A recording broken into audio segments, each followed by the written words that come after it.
Episode 151।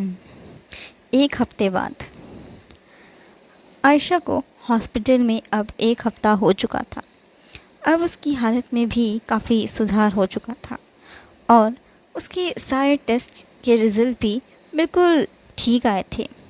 इसलिए finally doctor ने उसे डिस्चार्ज दे दिया था। अब है आयशा के बालों को कॉम्ब कर रहा था, तभी वार्ड में करण और सायशा आ गए। नीनी बेबी, दोनों खुशी से झूमते हुए एक साथ बोले। तो आयशा मुस्कुराते हुए बोली, क्या हुआ? तुम दोनों इतने खुश किस बात के लिए हो? नीनी बेबी, आपको फाइनली डिस्चार्ज मिल गया है। अब आप हमारे साथ घर चल सकती हैं, करण उससे बोला।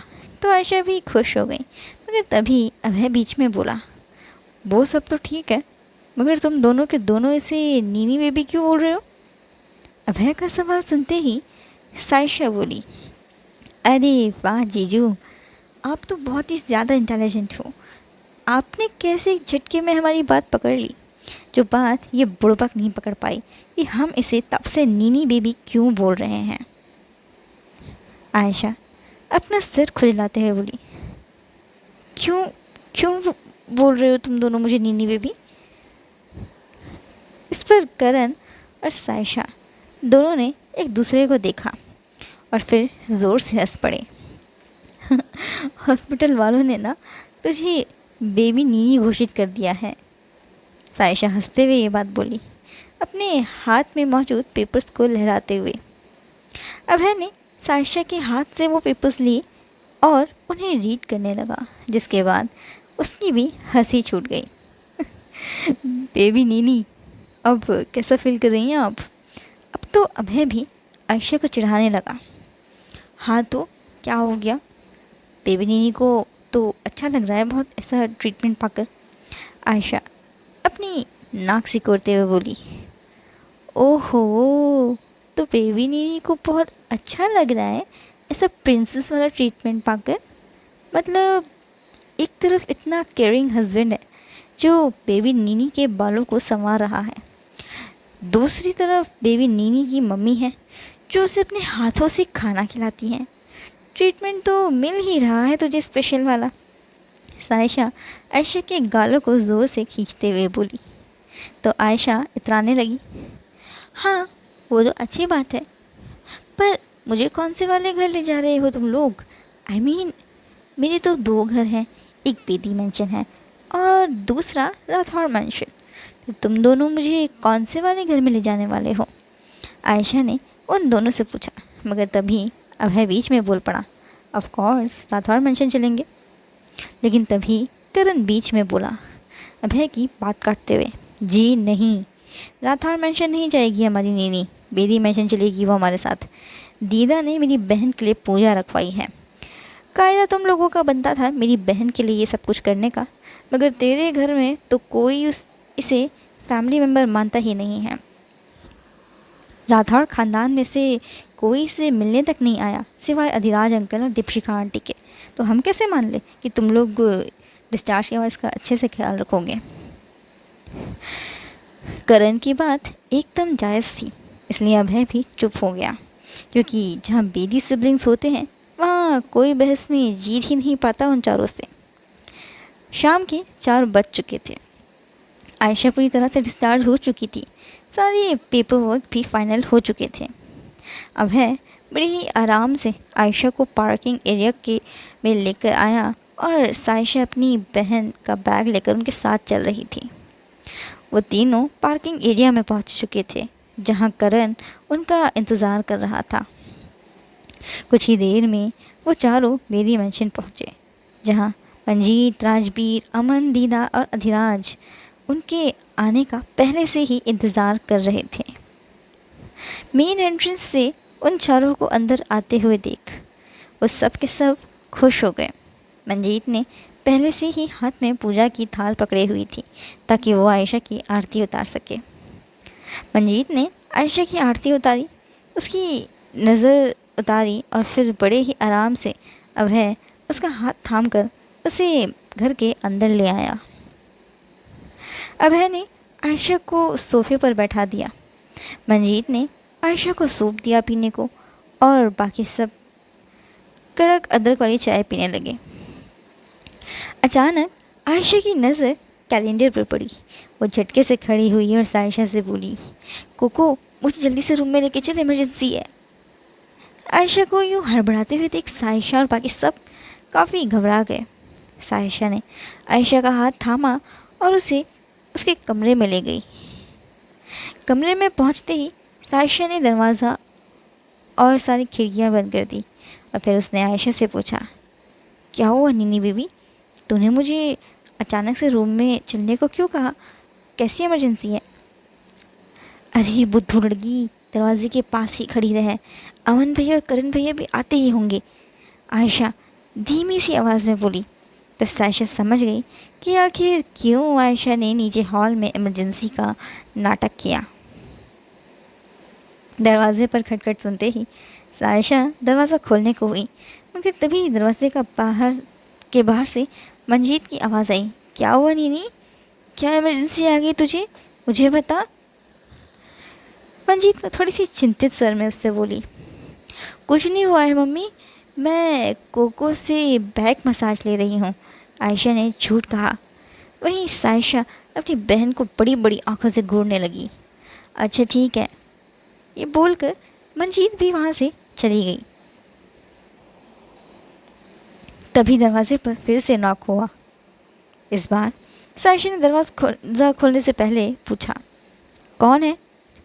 म्याऊं, करण ने कोट वेट में जवाब दिया बाहर से।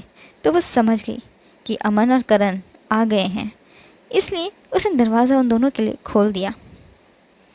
नीनी तो कुछ पागल है, इमरजेंसी क्यों बोला तूने नीचे सबको? सबके सब ऊपर आने वाले थे।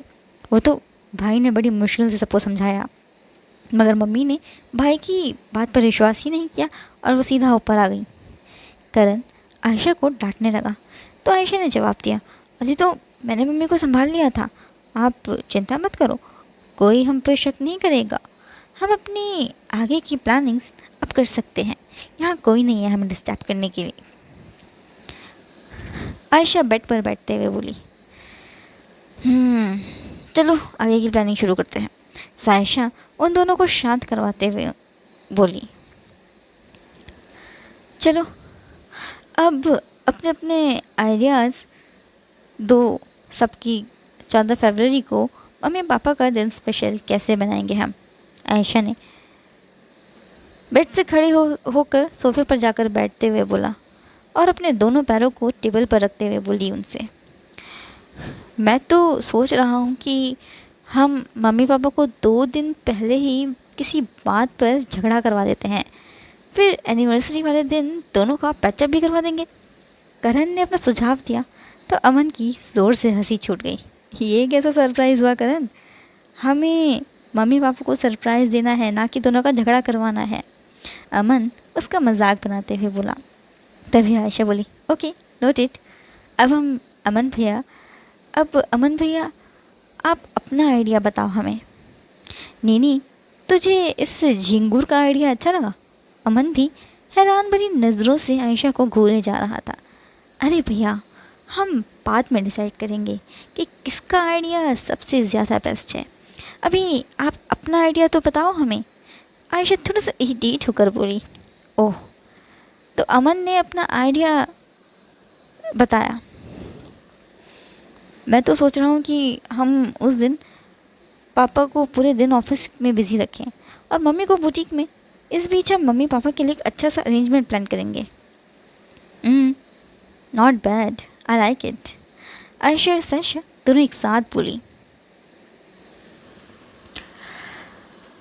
अब तुम दोनों बताओ, तुम दोनों का क्या आइडिया है मम्मी पापा के लिए? अमन और करण ने एक साथ उन दोनों से पूछा तो दोनों दांत दिखाते हुए उन दोनों को जवाब देती हैं एक साथ। हम दोनों ने सोचा है कि हम मम्मी पापा की फिर से शादी करवाएंगे। दीना भी हमारे ही टीम में है, सायशा और आयशा ने एक साथ जवाब दिया तो करण और अमन चिढ़ते हुए बोले, हम दोनों का भी आइडिया यही था, बस थोड़ा सा घुमा दिया था हम दोनों ने। दोनों के दोनों ज़बरदस्ती अपनी बात मनवाने लगे तो आयशा और सायशा को उन दोनों की बात पर हामी भरनी पड़ी। अच्छा, वो सब तो ठीक है, पर हमें मम्मी पापा के लिए सब कुछ वैसे ही अरेंज करना है जैसे उनकी शादी के टाइम पर। साहिश अपनी बात पूरी कर भी नहीं पाई कि अमन ने मायूस भरी आवाज़ में कहा, मम्मी पापा की शादी वैसे नहीं हुई थी जैसे सबकी होती है। दोनों ने मंदिर में शादी करी थी, इसलिए उन दोनों के लिए सेम आउटफिट्स भी अरेंज हम लोग नहीं कर पाएंगे। आप उसकी चिंता मत करो भाई, मैं चुपके से मॉम के रूम में उनके रूम में जाऊंगा और वहाँ से सारी एल्बम्स चुरा लाऊंगा। ओके, फिर हमें कोई प्रॉब्लम नहीं होगी। करण ने जैसे ही ये बात कही तो साइशा और आयशा दोनों ही खुश हो गईं, क्योंकि करण ने उनकी आधे से ज़्यादा प्रॉब्लम को सॉल्व कर दिया था। तभी दरवाजे पर नॉक हुआ। एक बार फिर से उन चारों को शक हुआ कि न जाने इस बार कौन होगा दरवाजे पर, इसलिए आयशा ने पूछा, कौन है? म्याऊ।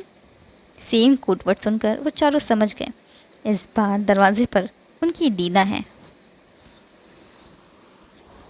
अमन ने दरवाज़ा खोला तो दीदा कुकीज़ बास्केट के साथ अंदर दाखिल हुई। अरे दीदा, ये क्या ले आई आप? उन चारों ने एक साथ पूछा। तो दीदा ने जवाब दिया, अरे बच्चों, नीचे सबको जवाब देना बहुत मुश्किल हो गया था मेरे लिए, इसलिए मैं कुकीज़ का बहाना बनाकर आ गई हूँ तुम लोगों के पास। गुड दीदा, यू आर वेरी इंटेलिजेंट, करण ने अपनी दीदा से कहा, बास्केट से कुकी निकालते हुए। भुक्खड़ कहीं का, दीदा करण को घूरते हुए बोली। तो बाकी सब करण पर हंसने लगे। वहीं नीचे हॉल में अधिराज, अभय, राजवीर ये तीनों एक साथ बैठे हुए थे। अभय को तो रह रह कर यही बात सोच रही थी कि आखिर बेदी सिबलिंग्स और उनकी सरदारनी हरलीन कौर बेदी के आपस में क्या खिचड़ी पक रही है, जिसका हिस्सा वो लोग उसे नहीं बनाना चाहते। तभी राजवीर अभय से बोला, अभय, अब बस 15 दिन बचे हैं तुम दोनों का सेपरेशन होने के लिए। क्या सोचा है तुम दोनों ने? डिवोर्स लोगे तुम दोनों या फिर से शादी कंटिन्यू करोगे? राजवीर का सवाल सुनकर अभय ने तपाक से जवाब दिया, ऑफ कोर्स कंटिन्यू करेंगे हम दोनों ये शादी। कैसी बात कर रहे हो आप पापा? आपको तो अपनी बेटी को ये बात समझानी चाहिए कि वो मुझसे अलग ना हो और ये शादी दिल से निभाए। मगर यहाँ तो आप अभय अपनी बात पूरी कर ही रहा था कि तभी अतिराज बीच में बोला अभय को समझाने के लिए, रिलैक्स राजवीर, तुझे पूछ रहा है और तुझे और आयशा को अलग नहीं कर रहा है वो, सो यू जस्ट रिलैक्स। बिल्कुल, मैं यही कह रहा था, मगर अभय को तो अपनी ही मनमानी करने की आदत है बचपन से, कच्चे कान का जो है बेचारा। राजवीर ने उसे ताना मारा, मगर अभय ने उसे पलटकर कोई जवाब नहीं दिया और चुपचाप अपनी जगह पर ही बैठा रहा। उसका बड़ा मन था वहाँ से उठकर जाने का, मगर उसे ये बात भी पता थी कि बेदी परिवार में बीरबल की खिचड़ी पक रही है, जिस खिचड़ी को वो चारों के चारों उसे टेस्ट भी नहीं करवाना चाहते हैं। अभी वॉशरूम का बहाना बनाकर वहाँ से उठने को ही था कि तभी वो चारों भाई बहन और दीदा एक साथ नीचे आ गए हॉल में। अधिराज और राजवीर की नज़र जैसे ही आयशा पर पड़ी तो वो दोनों उससे बोले, क्या हो गया था बेटा? सब कुछ ठीक तो है ना? तबीयत ठीक है? कोई प्रॉब्लम तो नहीं हो रही अब? जी पापा, एवरीथिंग इज़ फाइन, बस छोटी सी एक प्रॉब्लम हो गई थी, पर अब सब कुछ ठीक है, आप दोनों फिक्र मत करो, आयशा ने नॉर्मल टोन में जवाब दिया। तो वो दोनों मुस्कुराने लगे। तभी अभय ने उससे कहा, तुम्हारी तबीयत मुझे कुछ ठीक नहीं लग रही है, चलो तुम मेरे साथ रूम में चलो, कुछ देर के लिए आराम करो तुम, मैं भी थोड़ा सा रेस्ट कर लूँगा, थक गया हूँ काफ़ी। अधिराज अभय आयशा को मासूम सी आंखें दिखाने लगा। आयशा भी अब समझ चुकी थी कि अभय ये सब क्यों कह रहा था, ताकि वो अकेले में उससे पूछ सके कि आखिर उन चारों भाई बहनों के आपस में क्या खिचड़ी पक रही है। मगर आयशा सबके सामने अभय की बात को काट भी नहीं सकती थी, इसलिए उसने बड़ी ही चालाकी से उसे मना किया। अभी तो मैं रूम से रेस्ट करके आ रही हूँ, अब मुझे आराम करने का मन ही नहीं है। जाओ तुम जाकर आराम कर लो, रूम का दरवाज़ा खुला है। अभय का मन तो यूं कर रहा था कि वो खींच कर ज़बरदस्ती आयशा को अपने साथ रूम में ले जाए, मगर ये तो मुमकिन था ही नहीं, इसलिए वो वहाँ से चला गया।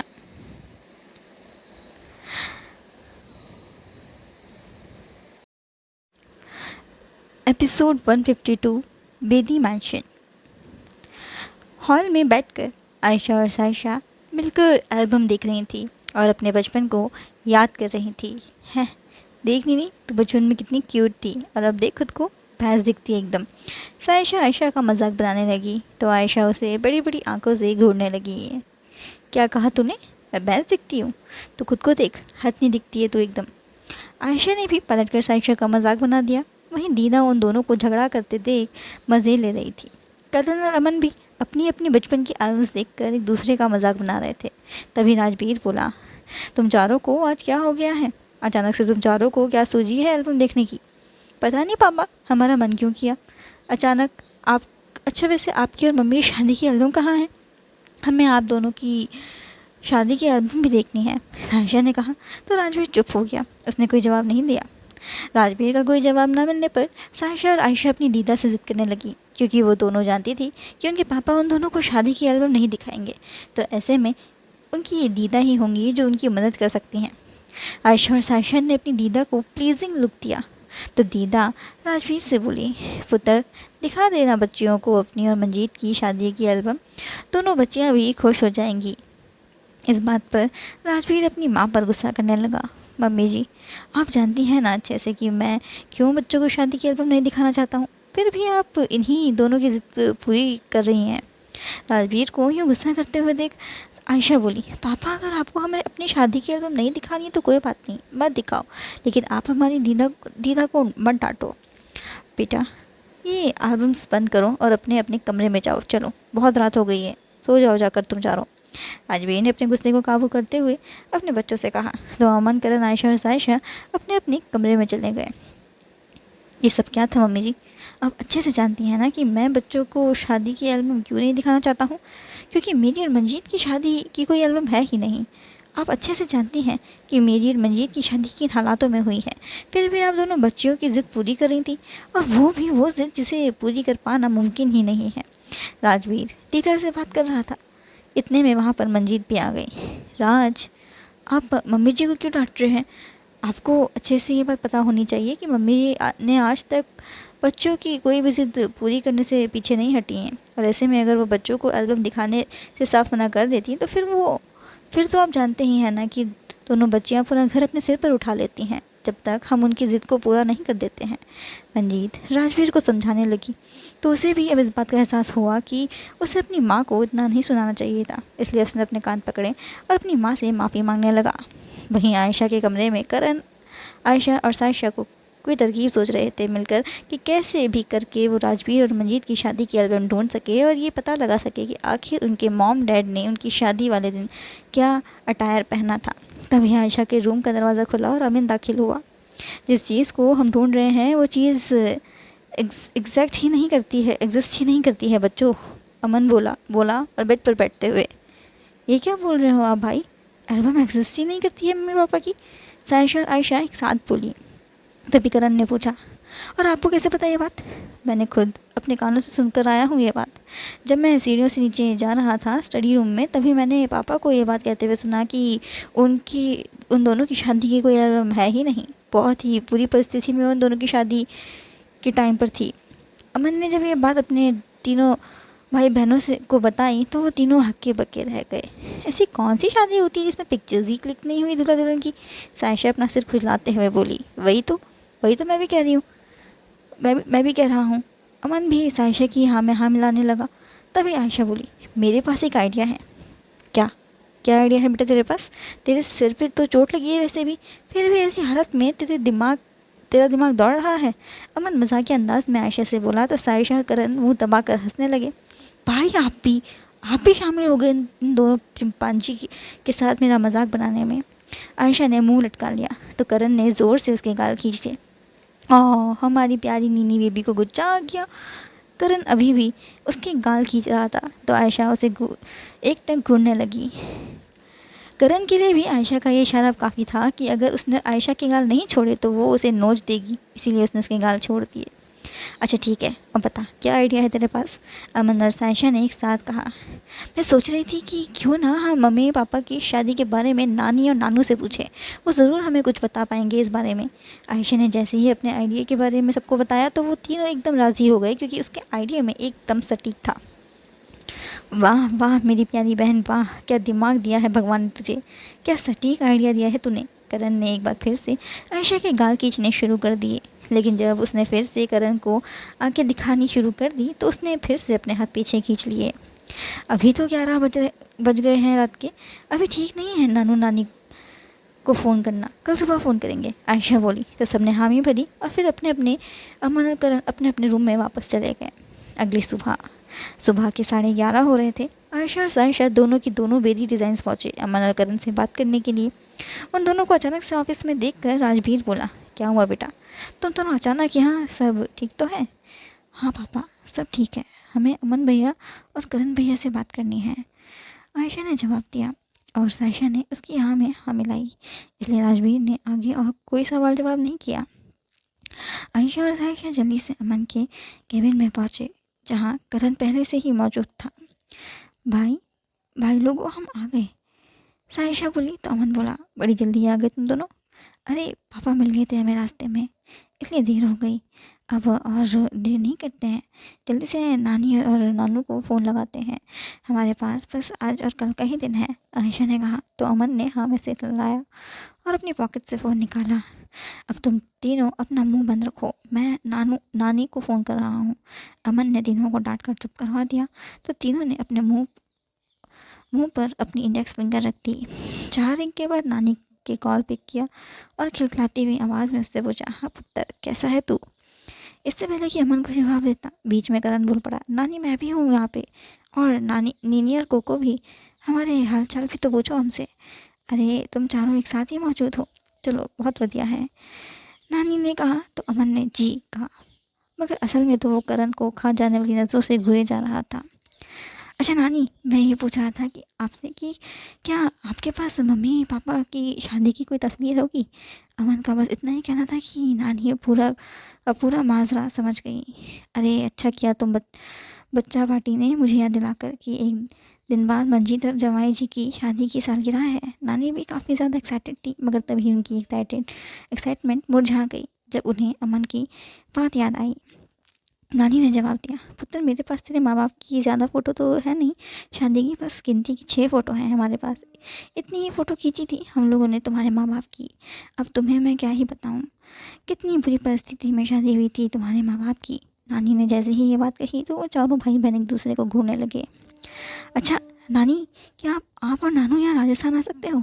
अमन ने थोड़ा सा हिचकते हुए उनसे पूछा तो कुलवंत ने फ़ौरन हाँ कर दी। हाँ हाँ पुत्र ज़रूर, मैं और तेरे नानू अभी निकल जाते हैं राजस्थान के लिए, ठीक है? कुलवंत ने अमन से कहा और फिर फ़ोन रख दिया। यस, नानी और नानू आ रहे हैं, करण उछलते हुए बोला, मगर तभी अमन ने ज़ोर से उसके कान खींचे। बड़ा अटेंशन सीकर बन रहा था तो, जब मैं नानी से बात कर रहा था। भाई मेरा कान छोड़ो, दर्द हो रहा है मुझे। करण अपना कान छुड़वाने की कोशिश में लग गया। तभी सायशा ने कहा, हाँ अमन भैया सही बोल रहे हो आप, इतना ज़्यादा टेंशन सीकर तो हम दोनों भी नहीं हैं, है ना नीनी, सही बोला ना मैंने? वही तो, सही बोल रही है तू, बिल्कुल। आयशा ने भी सायशा की बात पर हामी भरी तो करण उन दोनों को आंखें दिखाने लगा। भैया हम दोनों घर जा रहे हैं, नानू नानी आ रहे हैं तो हमें उनके लिए रूम भी साफ़ करवाना है, सायशा और आयशा एक साथ बोली और फिर वहाँ से चली गई। वेदी मैंशन पहुँचते ही आयशा और सायशा ने गेस्ट रूम को साफ़ करवाया और सर्वेंट से कहकर। अचानक गेस्ट रूम को साफ़ करवाते हुए देख मंजीत ने सायशा और आयशा से पूछा, बेटा कोई आ रहा है क्या? हाँ मम्मी, हमारी दोस्त आ रही है, सायशा ने जवाब दिया तो मंजीत ने आगे और कुछ नहीं पूछा और वहाँ से चली गई।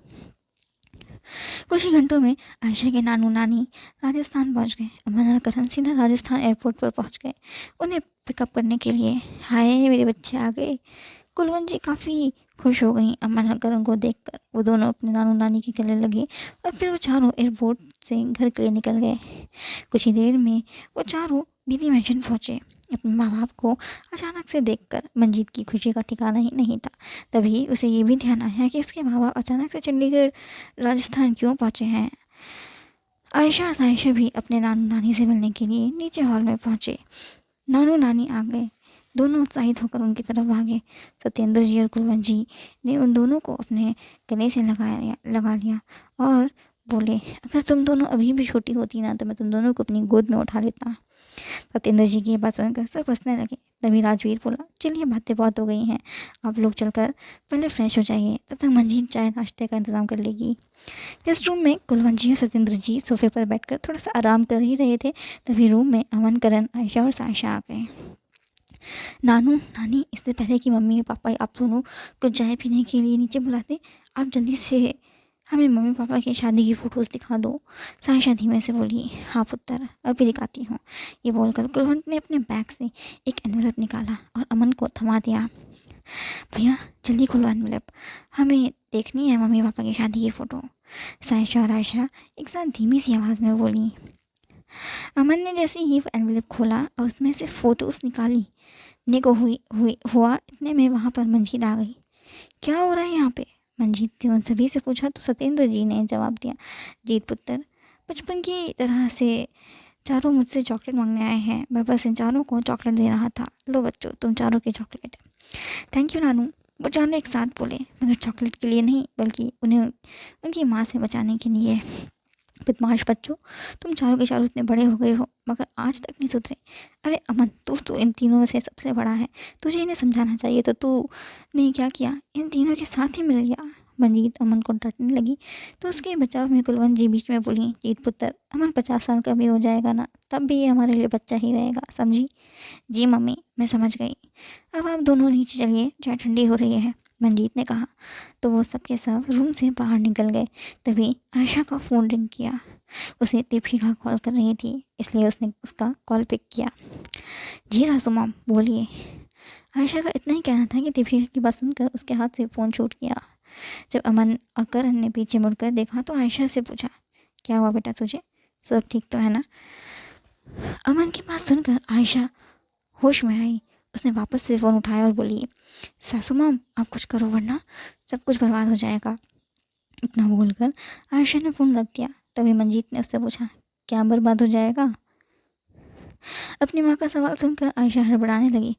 कोई बहाना ढूंढते हुए आयशा ने जवाब दिया, वो मम्मी, मैं और सासू माम कल शॉपिंग पर जा रहे हैं और ये बात दादी साहब को पता चल गई है। वो नहीं चाहती कि मैं और सासू माम एक टीम में रहें, इसीलिए बस यही कह रही थी मैं, और कुछ नहीं। आयशा ने झूठ कहा सभी से। असल बात तो कुछ और ही थी। चाय पीने के बाद कुलवंत और सत्येंद्र जी वापस रूम में आए। अमन, करण, आयशा और सायशा भी उन्हीं के साथ रूम में आ गए वापस। अमन ने वापस से एनवेलप खोला और फ़ोटोज़ बाहर निकाली। पहली फ़ोटो देखते ही उन चारों का दिल दुख गया, क्योंकि पहली फ़ोटो में ही मंजीत और राजवीर का पहनावा बहुत ही अलग था। मंजीत ने लाल रंग का लहंगा पहना हुआ था और राजवीर ने plain loose shirt with loose pant and messy hair. उस फोटो में मंजीत का भी मेकअप बिगड़ा हुआ था। ऐसा लग रहा था देखने से कि जैसे मंजीत की शादी राजवीर से ज़बरदस्ती करवाई जा रही हो। ये सब क्या है? आयशा भावुक स्वर में बोली तो कुलवंत ने उन चारों को कुछ ऐसा बताया जिसके बाद वो चारों और ज़्यादा दुख गए।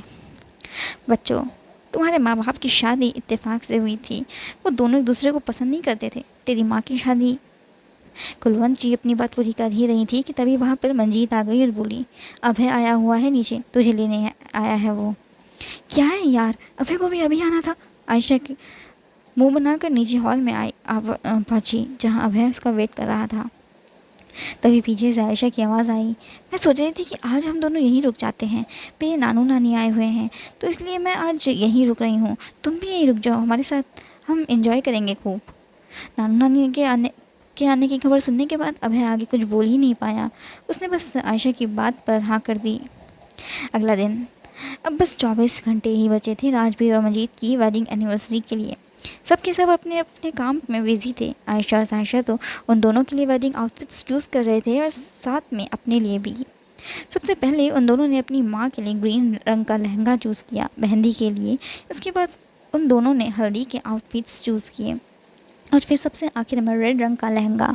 वही सेम चीज़ अमन और करण ने भी किया राजवीर के लिए। दीदा और कुलवंत ने तो मिलकर सभी इंपॉर्टेंट गेस्ट्स को इनविटेशन दिया फंक्शन में आने के लिए।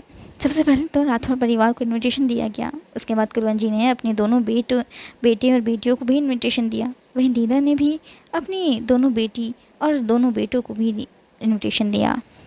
इतने में राजवीर और मंजीत दोनों के दोनों घर आ गए तो उन्होंने देखा कि पूरा घर सजाया जा रहा था। मंजीत और राजवीर ने सभी से पूछा, ये सब क्या है? शादी की तैयारियां कर रहे हैं हम मम्मी पापा, करण ने जवाब दिया। तो मंजीत ने कहा, किसकी शादी की तैयारियां चल रही हैं? तूने अपने लिए लड़की पसंद कर ली है क्या? अरे भोली मम्मी, ये सारी तैयारियां आपकी और पापा की शादी की चल रही हैं। हम आप दोनों की फिर से शादी करवा रहे हैं, आयशा ने कहा। तो राजवीर और मंजीत एक दूसरे को देखने लगे। लेकिन बेटा, इन सब की क्या ज़रूरत थी? मंजीत ने थोड़ा सा हिचकते हुए कहा। तो आयशा, करण और सायशा एक साथ बोले, अरे हम जानते हैं मम्मी कि आपके मन में लड्डू फूट रहे हैं शादी को लेकर, है ना? फूट रहे हैं ना? तो मंजीत मुस्कुराने लगी। तभी सायशा बोली, अरे वाह, हमारे मुँह हमारी मम्मी ब्लश भी करती हैं। मम्मी को तो फेशियल की भी कोई ज़रूरत नहीं है मुझे लगता है। इतने में राजवीर बोला मंजीत को कोहनी मारते हुए, मैं क्या कह रहा था कि अब जब बच्चे और बड़े हमें इतना फोर्स कर ही रहे हैं तो कर ही लेते हैं शादी। इस बात पर मंजीत शर्मा कर वहाँ से चली गई। आज के लिए बस इतना ही। अगर आपको आज का एपिसोड अच्छा लगा तो कमेंट करें, लाइक करें, शेयर करें, सब्सक्राइब करना ना भूलें।